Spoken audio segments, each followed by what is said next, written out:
Nobody believed it would work. When word spread that Nevada farmers were literally dumping millions of bees into the desert, the internet had a field day.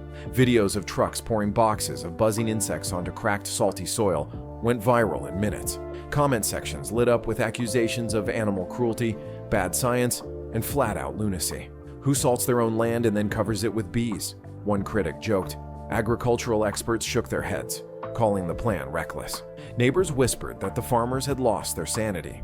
Even local news anchors chuckled as they ran clips of what they labeled Nevada's bee circus. To outsiders, the whole scene looked like a disaster in motion, an experiment destined to collapse faster than the bees themselves.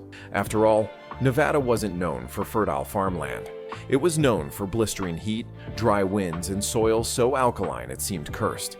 The idea of introducing delicate pollinators into such hostile terrain felt like watching someone throw goldfish into a swimming pool full of bleach. But here's the twist. 1 month later, the very same critics who laughed the loudest were suddenly eating their words. The bees weren't dying. They weren't fleeing. They were transforming Nevada's desert farms into something no one had thought possible. What started as the most mocked agricultural stunt in America was about to turn into a breakthrough that would rewrite farming in the West. Nevada has never been kind to farmers. For decades, the state's agriculture hung by a thread, constantly battling an unforgiving desert climate. Every year, the struggle grew harder. By the early 2020s, crop yields had dropped so sharply that some farmers gave up entirely, abandoning fields that simply refused to produce. The problem went deeper than just heat and drought. Nevada's soil carried a hidden curse: alkalinity. Ancient lakebeds had left behind layers of mineral salts that built up year after year. As the levels rose, even hardy crops started to falter. Fertilizers and soil treatments only offered temporary relief. Farmers were pouring money into the ground and getting disappointment in return. Traditional farming methods weren't cutting it. Expensive irrigation systems dried up faster than they could be paid off. Crops that thrived in neighboring states with richer soil simply withered under Nevada's conditions. It was as if the land itself was pushing back against human effort. Yet in this sea of failures, one crop managed to hold on: alfalfa. With its deep roots and high value, alfalfa became Nevada's lifeline crop. Not only did it grow where others died, but its seeds commanded premium prices. Still, there was a catch. Growing alfalfa hay was easy. Harvesting alfalfa seeds, the true moneymaker, was nearly impossible. Without seeds, Nevada's farmers were just scraping by, and their survival depended on solving a problem that had stumped them for decades. On the surface, Nevada's purple alfalfa fields looked like a success story. Waves of blossoms stretched across the land, swaying in the desert wind. But behind that, beauty was a silent failure. The flowers weren't producing enough seeds. The issue came down to pollination mechanics. Alfalfa flowers aren't like ordinary blossoms. They're designed with a tiny spring-loaded trap that only opens when the right pressure is applied. Think of it as a miniature mousetrap for pollen. Most insects, including the honeybees farmers relied on, wanted nothing to do with it. A honeybee landing on an alfalfa flower would either avoid the trap entirely or get startled once it snapped, refusing to visit again. The result? Fields bursting with flowers but yielding almost no seeds. Without effective pollination, farmers were bleeding money. Each acre of alfalfa that failed to produce seeds was thousands of dollars lost. Many growers tried alternatives: importing leafcutter bees, hand pollination in desperate cases, or investing in experimental equipment. None of it worked well enough to keep farms alive. It was a cruel irony. Nevada had the one crop tough enough to survive its hostile soil, yet the very biology of that crop was locking farmers out of the profits they needed. As season after season passed with disappointing yields, frustration grew. For some, it felt like the desert had the last laugh. Farmers knew they needed a pollinator that wasn't just willing, but designed to work with alfalfa's strange flowers, something nature itself had built for this job. The trouble was, nobody believed such a solution existed, or that it could ever be revived. The breakthrough didn't come from a flashy new technology or some futuristic farming gadget. It came from the past. Dr. Clara Martinez, an agricultural researcher with a reputation for chasing forgotten leads, was sifting through decades-old reports when she stumbled across a dusty study from the 1970s. The paper described a pollinator species almost nobody talked about anymore: the alkali bee. Unlike honeybees, these bees weren't social hive builders. They lived underground, each female digging her own tunnel into salty soil. No honeycombs, no keepers in protective suits, just millions of solitary workers hidden beneath the earth. To most scientists at the time, they were a curiosity at best. But one line in that research paper stopped Dr. Martinez cold. Alkali bees were the perfect pollinators for alfalfa, where honeybees recoiled from the flower's snapping trap. Alkali bees embraced it. Their size, weight, and instincts matched alfalfa's peculiar design. Each time they landed, the flower's mechanism popped, dusting them with pollen, and they didn't mind. In fact, they thrived on it. Nature had paired this obscure bee with Nevada's most vital crop, like two puzzle pieces made for each other. There was only one problem. By the late 20th century, alkali bee populations had crashed. Pesticides, habitat destruction, and land use changes had nearly wiped them out. By the time Dr. Martinez revisited the idea, they were more legend than resource. Still, the potential was too great to ignore. If farmers could recreate the very specific conditions these bees needed, moist alkaline soil, precise mineral balance, stable underground chambers, they might resurrect a lost natural partnership. It sounded crazy. To many, it sounded impossible. And yet, a handful of desperate Nevada farmers were willing to give it a shot. Bill Richardson wasn't the kind of man to gamble his farm on a wild idea, but he was running out of options. When Dr. Martinez explained her theory about resurrecting alkali bees, he knew the risk. It meant pouring money into an experiment that could either save his livelihood or make him the laughingstock of the entire agricultural world. The preparation looked bizarre from the start. Bill carved out a 5-acre section of his land and brought in trucks loaded with salt. Workers spread it across the soil in thick layers until the ground resembled a white desert flat. To outsiders, it looked like madness.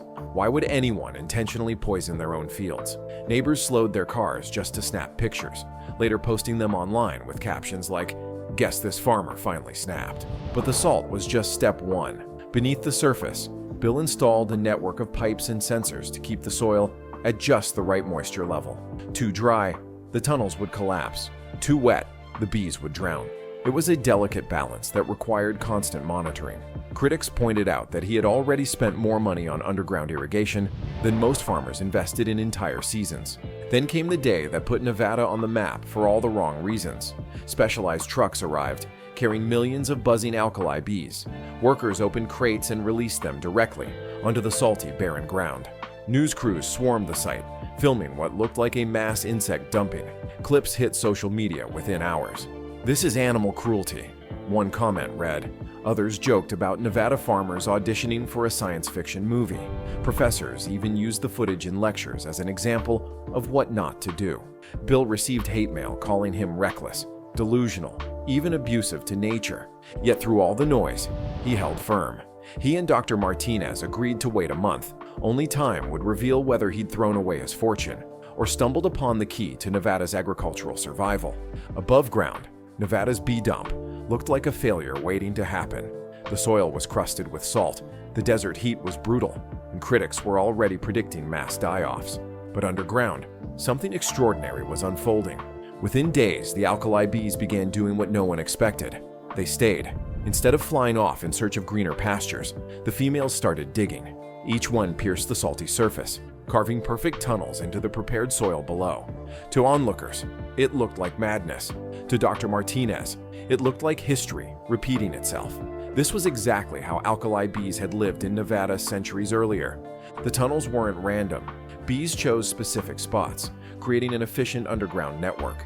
Some areas became dense cities of chambers, while others were left open, almost as if the bees were following a blueprint only they understood. Inside each chamber, a female stored pollen and nectar before laying a single egg, sealing the chamber so her offspring could develop safely. What stunned scientists was how well the salt worked in the bees' favor.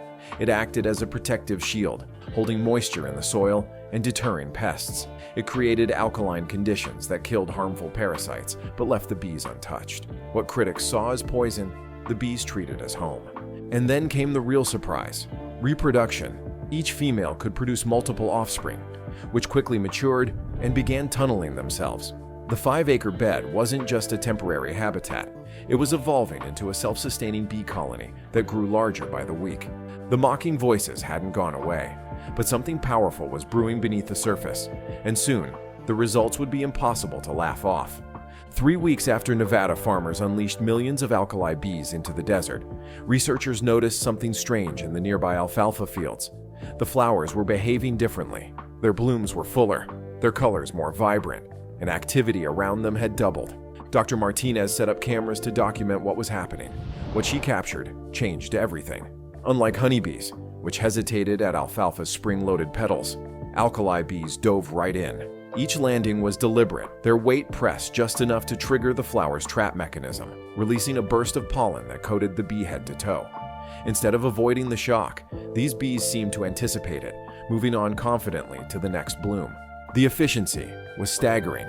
A single alkali bee could pollinate 200 to 300 alfalfa flowers per day, compared to honeybees, which barely manage 50 to 70. Even more astonishing, almost every visit resulted in successful pollination. Scientists calculated nearly 100% efficiency rates, something unheard of in pollination studies. There was another advantage. Honeybees and leafcutter bees slowed down during Nevada's punishing afternoons, but alkali bees didn't flinch. From sunrise to late evening, they worked tirelessly across the fields, covering distances far beyond expectations. A bed of bees from Bill's farm serviced not just his acreage, but neighboring fields, spanning up to 200 acres in some cases. For the first time, it seemed Nevada's mocked experiment had uncovered something revolutionary.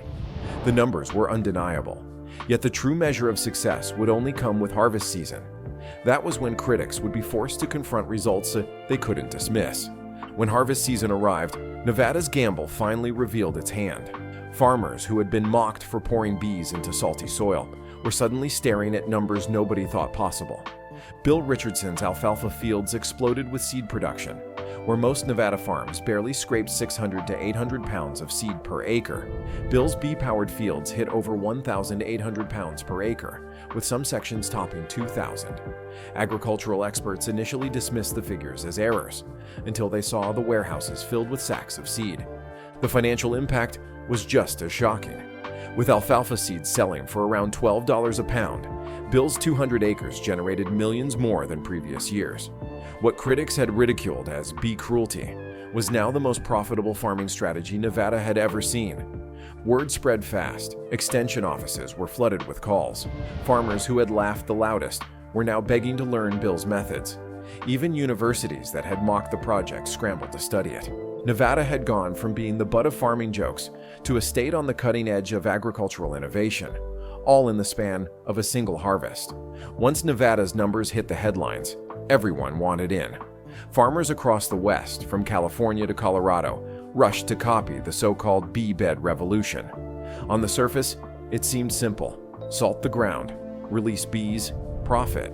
But what looked like a recipe was actually a science, and those who skipped the details learned the hard way. California growers were first to try. They bought truckloads of alkali bees and salted their fields, expecting Nevada-style results. Instead, the bees refused to stay. California's soils lacked the natural mineral balance that Nevada's ancient lake beds had built over centuries. Within weeks, most of the imported bees had either died or flown off. Utah farmers made the opposite mistake. They salted correctly, but ignored the hidden ingredient: water management. Nevada's underground irrigation networks kept the soil at a perfect, delicate moisture. Utah's beds dried out, collapsing tunnels or flooded in sudden rains. Either way, the bees perished. Colorado poured money into consultants and specialized equipment, but altitude and colder nights wrecked bee behavior. Arizona farmers thought they could cheat by using artificial salt mixes.